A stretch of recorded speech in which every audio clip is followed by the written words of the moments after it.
마가복음 강의 69번째 시간 겟세마네 기도라는 제목의 말씀을 가지고 함께 은혜 받기를 원합니다. 사람들은 어려운 일을 당하면 사람을 찾아가서 하소연하고 사람을 통하여 해결하려고 합니다. 우리 아들도요, 뭐 일 있으면 누나하고 싸우다가 뭐 일 있으면 꼭 누구한테 저한테 와요. 아빠, 누나가 그렇죠.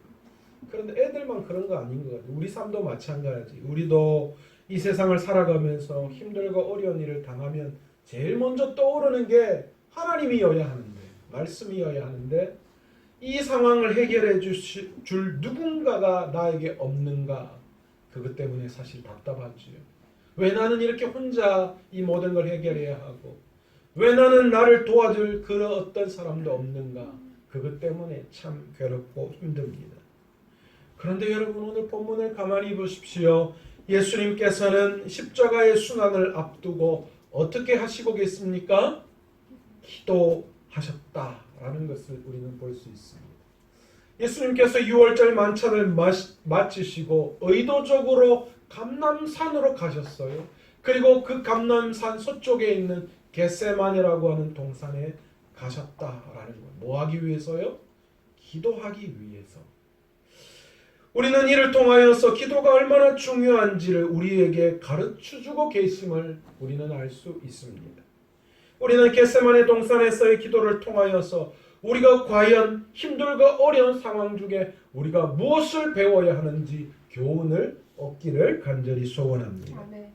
6월절 만찬을 마치신 예수님께서는 제자들과 함께 겟세마네라고 하는 동네로 가셨습니다. 여러분, 사실 이 겟세마네라고 하는 이 겟세마네라는 뜻이 기름 짜는 틀이라고 하는 뜻이 있어요. 그래서 여기서 겟세마네 동산이라고 이야기한다면 올리브 나무로 둘러싸여 있는 동산을 의미한다라고 볼 수 있죠. 이 겟세마네의 이 동산은 감람산 서쪽에 위치하고 있는 곳이었다라고 합니다. 이곳은요, 예수님께서 제자들과 함께 종종 모임을 가졌던 곳이기도 했다라고 합니다. 아마도 이곳이 사람들이 모이기에 굉장히 좋은 그런 위치고 환경이었던 것 같아요. 올리브 나무가 적절하게 모든 것을 이렇게 감싸고 있기 때문에 거기가 아마도 건물처럼, 그리고 아늑한 어떤 그런 외부와 좀 단절된 그런 분위기가 형성되어져 있지 않나, 그렇게 생각됩니다. 예수님께서는 이곳에 오셔서 제자들에게 이렇게 말씀하십니다. 내가 기도할 동안에 너희는 여기 앉아 있으라, 그렇게 말씀하셨어요. 이 말씀을 통하여서 예수님께서 왜 겟세마네 동산에 가셨는지, 왜 겟세마네로 가셨는지 우리는 이 예수님이 이곳에 오신 이유를 알 수 있습니다. 무엇 때문에요? 내가 기도할 동안이라고 말씀하시면서 예수님께서는 여기에 기도하시기 위해서 의도적으로 오셨다라는 것을 알 수 있습니다. 여러분, 예수님께서는 눈앞에 다가온 죽음을 아셨어요. 그리고 그 고난의 때를 준비하시기 위해서 예수님이 취하신 가장 제일 먼저는 무엇이었는가? 바로 기도로 자신의 십자가의 죽으심을 준비하셨다라는 것입니다. 여기서 예수님은 제자들에게 여기 앉아 있으라, 그렇게 이야기를 했다라는 거죠. 그런데 여기에서 앉아 있으라라는 뜻은 오늘날 우리가 생각하는 것처럼 여기 앉아 계세요, 이런 좀 편안하게 쉼을 의미하는 것이 아니라 예수님께서는 제자들에게 너희들 여기서 긴장의 끈을 놓지 말고 너희도 여기서 기도에 동참해야 한다라는 뜻이 이 앉아 있으라는 말씀에 포함되어져 있다라는 겁니다. 그러니까 너희들 여기서 쉬라고 이야기하신 거 아니에요. 만약에 그렇다면 예수님이 다시 오셔서 제자들을 꾸짖지 않으셨겠죠. 쉬라고 그러셨는데 뭐 쉬고 있는, 잠자고 있는 제자들을 뭐라고 그러셨겠어요. 예수님께서는 중요한 사역의 자리에 지금 누구를 데리고 가셨느냐?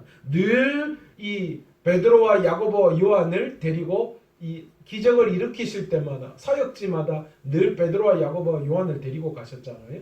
이처럼 예수님께서 겟세마네에 도착하셔서 제자들은 거기에 있게 하시고 예수님께서는 세 제자와 함께 이 겟세마네 동산으로 올라가셨습니다. 그런데 33절에 보시면 뭐라고 이야기하시느냐? 심히 놀라시며 슬퍼하셨다. 그렇게 예수님의 지금 이 기도하러 제자들과 함께 올라가실 때 그 상태를 말씀을 하고 계십니다. 그러면서 34절에 뭐라고 말씀하시느냐? 내 마음이 심히 고민하여 죽게 되었으니 너희는 여기 머물러 깨어 있으라. 그렇게 이 세 제자에게 말씀하죠. 예수님께서는 하나님의 아들이셨지만 그러나 인간의 몸으로 오셨습니다. 오늘 이 본문은 마가가 이야기하고 싶은 예수님은 신이셨지만 그러나 또한 인간의 온 몸으로 오신 완전한 신이시며 완전한 인간이신 그것에 대해서 신학적으로 분명히 우리에게 말씀하십니다. 그러니까 예수님께서는 하나님의 아들이셨지만 인간의 몸을 입고 이 땅에 오셨기에 오늘 본문에 보시면 인간이 느끼는 고통과 두려움을 예수님은 고스란히 느끼셨다라는 것을 우리는 알 수 있습니다. 그러기에 앞으로 예수님께서 십자가를 지셔야 그리고 그 십자가를 지시고 죽으셔야 할 그 일로 말미암아 인간의 몸을 입고 있은 예수님께서도 어마어마한 중압감 속에 사로잡혀 계셨다라는 것입니다. 예수님께서는 인류의 죄를 짊어지시는 그 자리에서 하나님의 진노와 저주를 오롯이 감당하셔야지만 했습니다. 하나님의 아들이시고 하나님과 동등됨을 취하시는 분이 죄인의 자리에서 철저하게 지금 하나님께 외면을 당하셔야 했기에 어떻게 보면 예수님께는 이보다도 더 큰 고통이 없었을 것입니다. 그래서 36절에 예수님께서는 뭐라고 하나님 앞에 기도하시죠? 이르시되 아빠 아버지여. 옛날 성경에는 아바 아버지 이랬잖아요. 아바라는 뜻이 어린아이가 아버지를 부를 때 쓰는 호칭이라고 해서 개역 개정에서는 이제 아빠 아버지로 바꾸어 사용하고 있습니다. 얼마나 친근한 단어입니까? 아빠 아버지여. 아버지께서는 모든 것이 가능하오니 이 잔을 내게서 옮기시옵소서. 굉장히 인간적인 그런 기도입니다. 예수님께서는 이 모든 고통을 감당하시기 위해 가장 먼저 하신 것이 바로 기도였습니다.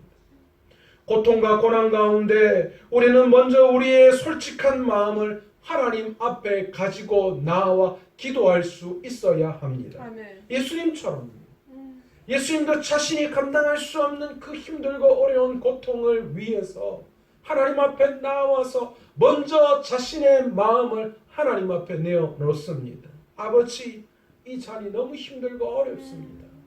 만약 하나님께서 가능하시다면, 하나님은 못하실 일이 없으신데 가능하시다면 이 잔을 이것이 안 생길 수 있도록, 이런 일이 생기지 않도록 해달라고 예수님께서 하나님 앞에 나와 겟세마네에서 기도하셨어요. 어떤 상황에서도 우리는 하나님 안에서 문제를 해결해야 합니다. 아멘. 하나님 밖에서 문제를 해결하면 안 됩니다. 거기에는 정답이 없어요. 하나님 밖에는 정답이 해결할 수 있는, 내 삶의 문제를 해결할 수 있는 그 어떤 것도 존재하지 않습니다. 사단은 계속해서 우리를 유혹하고 있어요. 그리고 내 삶을 끝내게 하게 만듭니다. 그러나 그렇지 않습니다. 여러분, 어떤 상황과 어려움 중에 있을지라도 우리가 하나님 안에 있을 때에 문제의 해결점이 나타나는 거예요. 아멘. 아버지. 문제의 시발점은 하나님 안에 있을 때 그때부터 그 문제가 해결되기 시작하는 걸 우리는 깨달을 수 있어요. 아침마다 우리가 새벽마다 욥기를 보는데요. 욥이 그 고통 가운데 있으면서도 잘한 것이 하나 있습니다. 하나님 앞에 원망하고 불평하고 단식도 했습니다. 아버지. 그러나 그 모든 것이 하나님 안에서, 욥은 하나님을 떠나서 있지 않았다라는 거예요. 여전히 욥은 하나님 안에서 그 이야기를 하고 있다. 그러기에 여러분, 우리의 삶에 문제가 있다면 우리는 결단코 하나님 안에서 그 모든 것들을 쏟아낼 수 있어야 합니다. 아멘. 또한 기도는 하나님의 뜻이 무엇인지를 알려주는 영적인 방편입니다. 아버지. 여러분, 기도는 단순히 우리의 소원을 하나님께 구하는 것이 아닙니다. 그것은 굉장히 1차적인 것이에요. 물론 우리의 삶의 문제를 가지고 주님 앞에 나오죠. 내 삶의 문제를 가지고 하나님 앞에 그것을 토로합니다. 그래서 하나님, 나 이렇게 아파요. 하나님, 나 이런 게 필요해요. 그렇게 기도합니다. 그런데 놀라운 것이 무엇인 줄 아십니까? 우리가 그 기도를 통하여 하나님 앞에 나와 우리의 마음을 내어놓을 때에 하나님은 우리의 기도를 들으시고 우리의 기도가 기도를 통하여 하나님의 뜻을 발견할 수 있도록 아멘. 해주신다는 거예요. 아멘. 아멘. 그래서 내 소원과 내 원함으로 기도의 응답이 아니라 내가 기도함으로 말미암아 하나님의 뜻을 발견하고 그래서 그 하나님의 말씀대로 순종하는 길을 걸어갈 수 있도록 해주신다는 거예요. 아멘. 아멘. 여러분, 예수님께서 자신의 고통을 하나님 앞에 내어놓고 이 잔을 옮겨달라, 내게서 옮겨달라, 그렇게 기도했지만, 그러나 그렇게 기도할 때에 하나님께서 어떻게 응답하셨어요? 예수님께서는 하나님의 뜻을 깨달았어요. 이것은 내가 해야 할 일이다. 하나님께서 내게 주신 것이다 라는 것을 깨닫게 하시고, 그래서 하나님, 내 원대로가 아니라 아버지의 원대로 하옵소서 아멘. 라고 그 하나님의 뜻에 순종하는 삶의 자세로 나아갈 수 있게 해주셨다라는 것이죠. 아멘. 여러분, 우리의 삶도 마찬가지입니다. 오늘 예수님께서는 앞으로 십자가에서 죽으셔야 하는 육체적 고통과 부담을 기도로 하나님께 구했지만 그 기도의 끝은 하나님 앞에 순종이었습니다. 아멘. 우리의 기도가 바로 이렇게 되어야 하는 줄 믿습니다. 아멘. 기도가 단순히 내 요구를 하나님 앞에 관찰시키는 것이 아닙니다. 우리의 소원을 담아서 하나님께 아뢰지만, 그러나 우리가 기도할 때 하나님의 뜻을 발견하게 되고 아멘. 하나님의 뜻이 이루어지기를 구하는 그런 삶으로 우리의 삶이 변화되어진다라는 거예요. 아멘. 이것이 성숙한 기도의 삶이라는 거예요. 아멘. 아멘. 여러분, 그래서 우리가 기도해야 되는 거예요. 그러니까 기도할 때예요, 너무 여러분 말만 막 하고 그냥 집에 가지 마세요. 내가 구했다면 조용히 하나님의 뜻이 무엇인지를 깨달을 수 있는 그런 시간도 반드시 필요해요. 하나님은 하나님의 뜻대로 이루어 가시는 분이세요. 아멘. 우리가 왜 답답합니까? 하나님의 뜻이 어디 있는지 모르기 때문에 답답한 거 아니에요. 저도 예전에 이 지나온 세월 동안에 힘들고 어려울 때 너무 답답하고 힘들었어요. 왜 내게 이런 일을 주시나? 그런데 지금 와서는 그때가 너무너무 감사한 거예요. 왜요? 그때가 내 삶에 너무너무 귀한 살아있는 산 간증이요, 아멘. 신앙이요, 아멘. 그런 내 삶에 너무너무 귀한 경험이었다라는 아멘. 것이죠. 그때는 죽을 만큼 힘들었지만 만약 그때 이 모습이 어떻게 해서 이렇게 된다라는 것을 하나님이 가르쳐 주셨다면 아마 힘들어도 그것을 잘 이겨낼 수 있게 되는 줄 믿습니다. 그래서 우리가 기도하는 거예요. 여러분, 그래서 기도의 끝은 무엇입니까? 순종이고 헌신이 되어지는 거예요. 아멘. 예수님의 마지막 기도의 끝은 바로 하나님의 뜻에 순종하는 것이었습니다. 아멘. 37절에 보시면 예수님께서 첫 번째 이 겟세마네에서 기도를 하시고 제자들에게 돌아오셨습니다. 그런데 지금 제자들이 어떻게 하고 있습니까? 자고 있었습니다. 그러자 예수님께서 제자들에게 말씀하십니다. 시몬아, 자느냐? 내가 1시간도 깨어 있을 수 없더냐? 지금 뭐 하시는 거예요? 제자들을 꾸짖고 계십니다. 예수님께서는 겟세마네 동산에서 중대한 기도를 하고 계셨지만 제자들은 지금 자고 있는 거예요.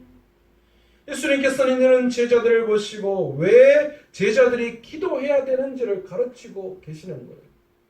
예수님이 지금 제자들을 나무라신 이유는요, 야, 너희들 어떻게 나한테 이럴 수가 있어? 나는 지금 이렇게 기도하고 있는데 너희는 지금 잠이 온단 말이야? 이 말이 아니에요. 이런 뜻이 아니에요. 지금 위기의 때, 순환의 때가 가까이 오고 있는데 너희 앞으로 내가 이제 십자가에 달려 죽을 때에 어떻게 돼요? 너희들 모두가 다 뿔뿔이 흩어질 것이고 위기를 당할 것인데 그때를 너희도 대비해서 기도해야 한다라는 것을 말씀하고 싶으신 거예요. 아멘. 여러분 6월절 만찬도 마찬가지고 감람산으로 오는 길에서도 마찬가지고 제자들이 예수님께 뭐라고 이야기합니까? 충성맹세하잖아요. 절대로 그런 일이 없습니다. 가룟 유다의 나를 팔자가 있다라고 6월절 만찬에서 이야기했을 때 나는 아니지요. 나는 아닙니다. 호언장담했고요. 또 예수님께서 이 겟세마네 감람산으로 오실 길가에서도 마찬가지였어요. 베드로의 이 배신을 이야기하실 때, 배반을 이야기하실 때 베드로뿐만이 아니라 모든 제자가 뭐라고 이야기했습니까? 내가 주와 함께 죽을지언정 절대로 주님을 부인하지 않겠습니다. 호언장담을 했습니다. 그러나 결과는 어떻습니까? 아닙니다. 예수님은 다 알고 계셨어요. 너희들 말은 지금 그렇게 하지만 곧 내가 십자가에 달려 죽을 때에 너희 모두가 다 뿔뿔이 흩어지고 나를 배신하고 배반하고 다 그렇게 할 거라는 거예요. 그래서 지금 제자들에게 예수님이 뭘 말씀하시느냐? 너희도 지금 깨어 기도해야 된다. 네 지금 잘 때가 아니야. 너희가 당할 앞으로의 순환과 고통을 위해서 너희가 지금 깨어 기도해야 된다. 아멘. 그 말씀을 하고 계시는 거예요. 아멘. 아멘. 예수님께서는 동일한 기도를 3번 하셨습니다. 그러나 여전히 제자들은 예수님의 말씀대로 그렇게 깨어 기도하지 않고 잠자고 있었습니다. 본문의 마가는 육신의 연약함 때문에 어쩔 수가 없었다 그렇게 이야기를 합니다. 그러나 여러분 피곤한 건 예수님이나 제자들이나 다 마찬가지 아니에요. 어떻게 보면 예수님이 훨씬 더 피곤하시지 않으셨겠어요. 그러니까 제자들에게 그것은 핑계가 될 수 없었다라는 겁니다. 어쩌면 우리의 삶에서도 기도를 하지 못하는 이유가 마찬가지 아닐까 그렇게 생각됩니다. 여러분 우리 모두는 기도해야 될 것을 알고 있습니다. 성경에 쉬지 말고 기도하라 말씀하셨는데 여러분 그 말씀대로 우리가 기도해야 된다는 것은 알고 있습니다. 그러나 여러분 과연 우리가 그렇게 기도를 하고 있습니까? 우리가 왜 그렇게 기도를 하지 못하는 걸까요? 왜 쉬지 말고 기도하지 못하는 걸까요? 왜 위기와 어려움 앞에 하나님 앞에 먼저 기도하지 못할까요? 가장 기초적인 이유는 단 한 가지입니다. 아직 믿음이 연약해서 하나님의 일하심보다 세상이 내 삶에 훨씬 더 가까이 와 있다는 거예요. 그래서 하나님의 일하심보다 세상적으로 그 문제를 해결하고 싶은 거예요. 그래서 기도하는 것보다 세상의 일을 먼저 생각하는 거예요. 그래서 기도가 자꾸 뒤로 밀려나는 거죠. 또 한 가지 이유가 있습니다. 바로 육신의 피곤함입니다. 육신의 피곤함이 우리의 기도의 생활에 어려움을 주는 것, 여러분 그거 사실입니다. 피곤하고 잠 못 자고 힘들면 예배 시간에 잠이 오고 기도 시간에 기도가 안 되고 조금 더 자고 싶은 마음이 있고 그런 마음이 드는 것이 사실입니다. 하지만 우리가 알아야 할 게 있어요. 우리의 욕심이 피곤하다고 우리 앞에 시험과 위협이 쉬거나 아니면 넘어가느냐라는 거예요. 내가 피곤하다고 내 어려움이 내 삶을 지나쳐 갑니까? 내 어려움이 그냥 통과해 갑니까? 아니라는 거예요. 그러기에 시험과 고난의 때를 우리는 육신의 피곤함을 무릅쓰고라도 깨어 있어야 하고 기도해야 함을 예수님께서는 분명히 우리에게 말씀하고 계십니다. 여러분 어떤 일이 있어도 여러분 예배를 쉬는 일이 없어야죠. 여러분 기도를 쉬는 일이 없어야죠. 하나님을 향한 사랑의 열정이 식어지는 일이 없어야 하는 줄 믿습니다. 잠깐 그런 일이 올 때에 여러분 우리는 다시 말씀으로 일어서야 합니다. 회복해야 해요. 이것을 위해서 기도해야 합니다. 기도의 중요함을 아는 사람은 예수님처럼 기도할 수밖에 없습니다. 기도는 시험과 어려움 앞에서 영적으로 우리를 담대하게 해줍니다. 아멘. 아멘. 기도할 때 용기가 생기고 아멘. 기도할 때 힘이 생기고 아멘. 기도할 때에 절망 중에 다시 일어설 수 있는 거예요. 아멘. 기도함으로 어떠한 시험과 어려움도 감당해내는 기도의 용사들 다 될 수 있는 저와 여러분 되시기를 간절히 축원합니다. 아멘. 예수님께서는 십자가 순환을 앞두고 기도로 준비하셨어요. 아버지. 우리가 여러 가지 시험과 어려움에 직면할 때 그것을 감당할 수 있는 힘은 다른 것에 있지 않아요. 꾸준히 기도하는 것임을 우리가 기억할 수 있어야 아멘. 합니다. 우리의 일상에서 기도가 습관이 되도록 애써야 하는 이유가 바로 여기에 있습니다. 아멘. 그리고 기도를 통해서 하나님의 뜻을 발견해야 합니다. 아멘. 그리고 그 하나님의 뜻을 발견하고 난 다음에 하나님의 그 말씀대로 순종하는 삶의 태도를 취해야 한다라는 아멘. 것입니다. 우리의 기도는 내 욕심을 관찰시키는 것이 아니라 하나님의 뜻에 순종하는 것에 있음을 알고 오늘도 저와 여러분이 기도를 통해서 환난 때를 준비하고 어려움 중에 하나님 앞에 나와 기도하며 그 문제를 해결할 수 있는 또한 기도할 때 하나님의 뜻을 깨닫고 아멘. 그 하나님의 뜻에 순종하는 삶을 선택할 수 있는 저와 여러분의 삶이 되시기를 간절히 축원합니다. 아멘.